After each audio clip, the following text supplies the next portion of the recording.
Recently in 2015 motorcycle show in the Washington DC, I bought this extreme cycle radio. So I decided I will install onto my Yamaha Bolt. This is my Yamaha Bolt, 2015 Yamaha Bolt. So I decided I want to install the radio but have a clean look of it. Luckily in the show they had black color speakers and everything. So I went and installed the speakers like this onto the handlebar, and it doesn't look that bad.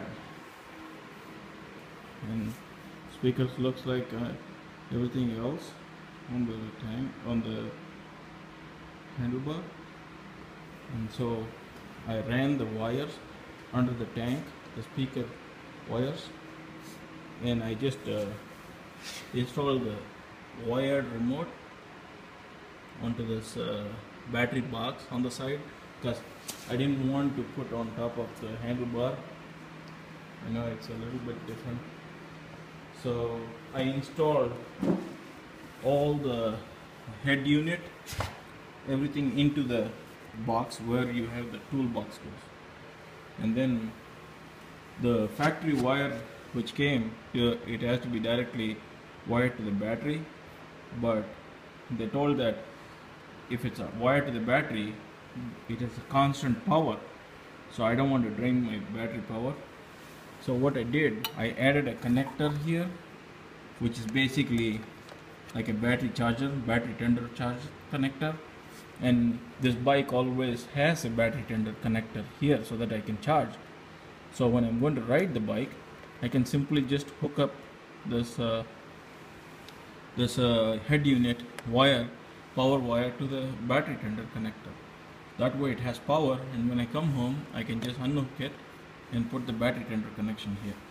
Under the seat I ran the auxiliary power, so I can connect to the MP3 player, and the one sticking out is just an antenna.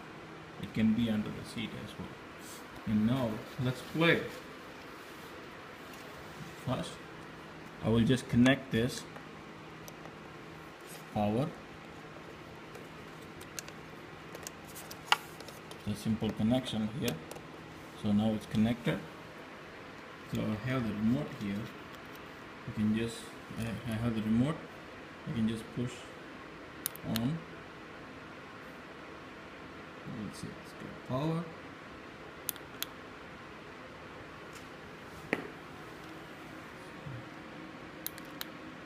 I said, okay, so you don't need that $3,000. I said, go run those numbers over the course of the next decade, and if you're consistently hitting that 30% number that she had brought up, I said, okay, go run that number on that time frame. Okay? And a lot of people think that numbers like that aren't realistic. 37-yard line. Shotgun snap goes to Romo. He looks. And here is the remote, it's on. You can. Retirement again by people targeting his family. Selma came in second place with Into the Woods taking third place. The number one pet band in all of the land is right in our own backyard. That's mine. Green Machine named number one pet band by the NCAA.